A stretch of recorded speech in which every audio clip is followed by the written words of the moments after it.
مساء الخير. بما ان انت دخلت الفيديو ده فمعناها ان انت مشيت قبل كده كتير على دايت بلانز والموضوع ما كانش احسن حاجه. يعني ما كانش احسن حاجه انك ما عرفتش تلتزم عليه، اذا كان خطأ منك او انت فاكر ان هو خطأ منك، او فعلا البلان نفسها ما كانتش مناسبه تماما، او انت ما عرفتش تلتزم عليها فتره طويله لان هي فعلا ما حدش يقدر يلتزم عليها. الاول تعال اقول لك على سر. بنسبه 95% من الناس اللي بتاخد بلانز او حتى بتخش على ChatGPT تعمل بلانز لنفسها او ايا كان مش بيلتزموا عليها، اذا كانوا هم نفسهم اللي عاملينها او اذا كان مدرب محترف عاملها لهم او اذا كان اي حد عامل لهم البلان دي. بنسبه كبيره جدا 95% مش بيلتزموا على البلان. البلانز بتفشل مش علشان هي وحشه، البلانز معموله فعلا صح، بس بتفشل لثلاث اسباب. السبب الاول عدم عمليتها. دايما هتلاقي في بعض البلانز معموله بطريقه غير عمليه خالص، هتلاقي مكتوب بقى فيه سلمون وهتلاقي فيه اسبارجس عشان تنزل الميه اللي في الجسم المحبوسه، وهتلاقي ان مطلوب منك تحط كريم اوف رايس، وهتلاقي ان مطلوب منك سبلمنتس معينه. بلان كده مش ما فيهاش فول وبيض وفراخ ورز زي ما احنا متعودين. وعلى الشق الاخر لما انت بتستلم بلان فيها رز وبيض بتزهق جدا وبتلاقي نفسك مش قادر ان انت تكمل عليها. فده شق ديبيتبل، نقدر نقول 50% من الناس هيلتزموا، 50% من الناس لا. الشق الثاني هو اهم شق بالنسبه لي، هو الشق النفسي، ان انت لازم تلتزم على بلان معينه. وده مش لايف ستايل، محدش بيعيش حياته كلها بياكل نفس الاكل، ده ربنا ما خلقناش كده ودي مش طبيعه البشر. فانت عمرك كانسان ما هتقدر تعمل كده فوق الشهرين ثلاثه، انك تصحى تاكل 4 بياض بيض وواحده صفار والعيش سن مش عارف ايه، وتيجي على الغدا تاكل 200 جرام رز و150 جرام فراخ. هتتعب. انا تعبت وانا بحكي. الموضوع ده مش ابليكابل ومش طبيعي انك تبقى عايش عليه ومرتاح، لان انت اكيد هتعوز تغير. وهنا بتيجي حته انك تمشي على لايف ستايل جايد، مش على خطه غذائيه مكتوبه لك في عياده او مكتوبه لك من مدرب. وعشان كده احنا عندنا في OH Fitness and Nutrition لما بنعمل بلان لحد بنعملها له بكل البدايل في الدنيا. يعني الصح ان انت يبقى عندك للنشويات 4-5 بدايل عارفهم بتبدل فيهم زي ما انت عايز في كل وجبه، وللبروتين 4-5 بدايل، وللفاتس 4-5 بدايل. تبقى انت صاحي الصبح في ايه اكل موجود هعرف اخد منه احتياجي من البروتين والكارب والفاتس.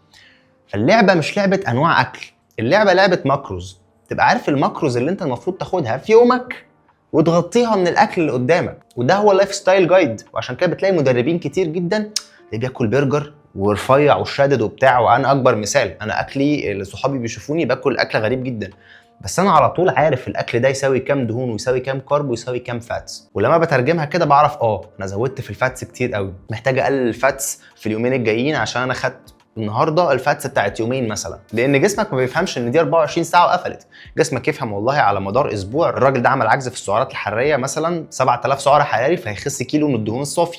دي الحسبه اللي جسمك بيحسبها ولا مخك بيحسبها، مش يحسب هو النهارده كذا فالنهارده هيبقى كذا ال 12 ساعه دي مش بيحسبها كده خالص. فانت صح ان انت لازم تبقى ذكي. لو انت دي مش شغلانتك، ولو انت شخص مش هتقعد تذاكر تغذيه عشان تبقى عارف والله الاكله اللي انا اكلتها دي السوشي ده هيبقى فيه كام بروتين وكام كارب وكام فات والمفروض في الوجبه الجايه اعمل ايه، خلاص دي مش شغلانتك وانت مش عايز تعمل كده.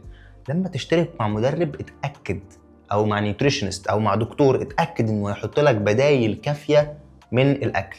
والبدائل دي عامه بتخش معاك في الشق النفسي، هي مش حاجه يعني مش في الشق العملي. احنا تكنيكال وايز انت لو مشيت على رز وفراخ والاربعه بياض بيض بتوع الصبح هتبقى تمام وهتخس وهتوصل للجول بتاعك وهتبقى مش ريدد ومشرخ وتمام. ولكن الشق النفسي انت محتاج بدائل، ان ربنا خلق لك انواع كتير جدا من الاكل، مش عشان تاكل نوعين بس وتفكس الباقي. حتى لو النوعين دول كاملين في الاحماض الامينيه، وحتى لو النوعين دول كويسين، بس حط لنا في البروتين فراخ وسمك وبيض وتركي ويعني والبان، وحط لنا كل انواع البروتين الحيواني دي، مش عشان انت تاخد منها نوع واحد عشان المدرب بتاعك كتب لك. فاحنا كده اتكلمنا في شقين، الشق التكنيكال والشق النفسي.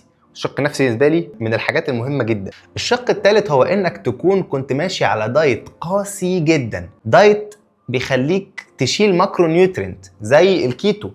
الكيتو دايت ده من اكتر المصايب اللي حلت على البشريه، لان بيقول لك مفيش حاجه اسمها نشويات، مش هناخد نشويات، هنعتمد على ان احنا جسمنا بيخش في كيتوسيس فيز، والفيز دي هي اللي هتخلينا نحرق دهون. على عيني وبتخس، بس بعد كده الميتابوليزم بتاعك وحرقك بيبوظ. بدل ما كنت انت جسمك بيثبت عند 2000 سعر حراري هيثبت عند 1000 سعر، فانت هتاخد كام سعر حراري عشان ترجع تخس تاني؟ استحاله. فهنا بقى بتبقى المشكله في الجزء الثالث، في الجزء ان انت اوريدي مشيت على دايت قاسي جدا بيشيل عنصر اساسي او ماكرو نيوترينت من الماكرو نيوترينتس الاساسيه في الاكل بتاعنا اللي هي بروتين وكارب وفات، الثلاثه دول بيشيل حاجه فيهم زي الكيتو دايت، او انك مشيت على عجز في السعرات رهيب، عملت عجز 1500 سعر حراري، فضلت ماشي كده لمده شهرين 3. فحرق جسمك طبيعي ان هو يتاقلم، جسمك خلاص انا مش هينفع، انا هختفي، انا هموت. الجسم لما بيخش في ستارفيشن مود زي ده، او بيخش في حاجه اسمها ستارفيشن مود، بيبتدي ان هو يقلل حرقه. خلاص احنا هنبتدي نبقى افيشنت اكتر، نبتدي ان احنا نقلل الويست او نقلل الهدر من الطاقه. فتلاقي نفسك بدل ما كنت انت بتحرق البي ام ار بتاعك العادي 1800 2000 كالوري، نزل بقى 1500 1600 1400. فدول الثلاث عوامل الاساسيين اللي بيخلوا اي دايت بلان تتضرب. حتى لو احنا بقى جينا خلاص كبروفيشنالز نعمل لك دايت بلان ببدايل محسوبه بالكالوريز بالماكروز بالمايكرو نيوترينتس، محسوبه لك بالشعره وفيها فيتامينز معينه ومينرالز معينه والدنيا متظبطه مسطره، هتلاقي نفسك ما بتخسش عليها، بالعكس ممكن نفسك بتتخن. ليه؟ لان انت حرقك اتاثر وباظ بسبب العامل الثالث اللي انا اتكلمت عليه. طيب الحل فين؟ انا اكيد مش جاي عشان اعيط لك، الحل سهل جدا. الحل في ان انت لو في المشكله الثالثه دي تعمل حاجه اسمها ريفرس دايتنج، واكتب على جوجل هاو تو دو ريفرس دايتنج او هاو تو ريفرس دايت، هيقول لك بالظبط تعمل ايه. بترجع تاني عشان تقدر توصل للمينتيننس كالوريز بتاعتك او لسعرات الثبات بتاعتك، تبتدي تلعب لعبه سهله جدا على جسمك، تبتدي تاخد الكالوريز انت متعود عليها وتبتدي تزود 200 في 200 في 200 كل اسبوع لحد لما ترجع للمينتيننس كالوريز، سعرات الثبات بتاعتك اللي هي بتطلع لك لما انت بتخش على كالوري كالكوليتر، ويب سايت كالوري كالكوليتر، وتدخل طولك وزنك وسنك، بيطلع لك سعرات الثبات بتاعتك. لما تلاقي نفسك رجعت بتاخد 2000 كالوري اللي هم مثلا سعرات الثبات بتاعتك سي 1800 2000 كالوري، لما تلاقي نفسك بتاخدهم وبتثبت فعلا، كده انت رجعت لنقطه الصفر.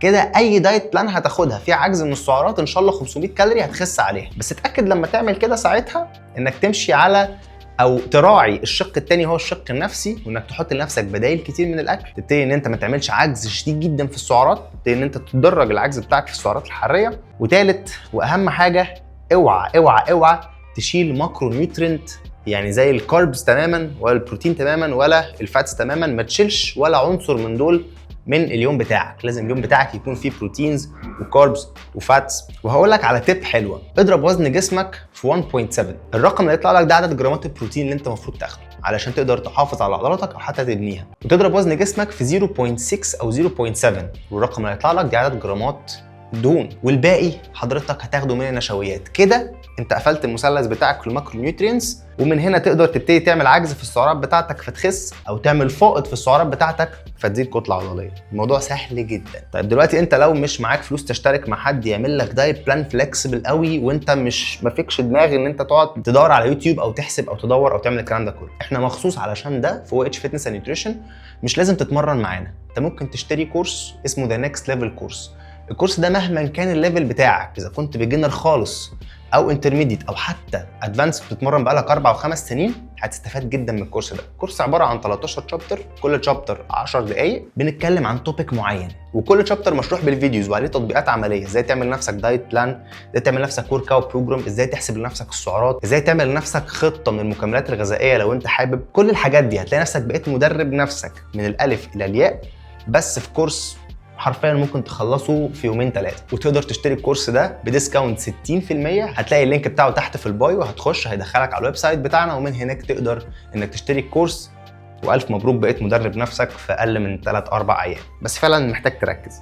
وكده نبقى خلصنا فيديو النهارده، اتمنى تكون اتبسطت. انا دايما لما باجي اشرح مشكله بشرحها فعلا باستفاضه، ابين لك انها مشكله كبيره فعلا، ولكن دايما باجي لك بعدها بالحل، او انك تشتري الكورس بتاعنا من موقعنا وتبقى مدرب نفسك واخصائي التغذيه الخاص بنفسك، وتقدر تريح نفسك خالص. فانا دايما لما باجي لك بالمشكله بوضح لك ان هي مشكله كبيره فعلا، ولكن دايما بحط لك الحل بعدها. وزي ما قلت لك، الحل مش انك تشترك معانا خالص، ولكن الحل كله في انك تعمل لنفسك نظام غذائي يكون فليكسبل ويكون سهل انك تكمل عليه طول عمرك، ويبقى فعلا لايف ستايل مريح بالنسبه لك مدى الحياه. زي ما انا عامل، انا ما عنديش بلان ماشي عليها، بقالي سنتين ما عنديش ولا بلان ماشي عليها ولا ورقه كل يوم ببص انا هاكل ايه خالص. انا بقيت عارف انا جسمي محتاج قد ايه من السعرات ومن البروتين ومن الكارب والفاتس، وعارف ازاي بدخلها على مدار اليوم بايا كان ايه الاكل اللي موجود. اهم حاجه يكون الاكل صحي وبس، الدنيا هتبقى لطيفه، وهتلاقي نفسك مش بتحسب حاجه، وهتلاقي نفسك مبسوط يعني. المهم اكتبوا لي في الكومنتس حابين الفيديوز الجايه تبقى عن ايه، وايه التوبكس اللي انتوا حابين ان انا اغطيها بطريقتي دي، اللي هو اشرح المشكله واشرح جت منين، واحط لك حلها في الاخر، بس طبعا تكون ليها علاقه بالفتنس وكده عشان انا ما فهمش قوي في المواضيع التانية. وبس كده، اشوفكم الفيديو الجاي. سلام.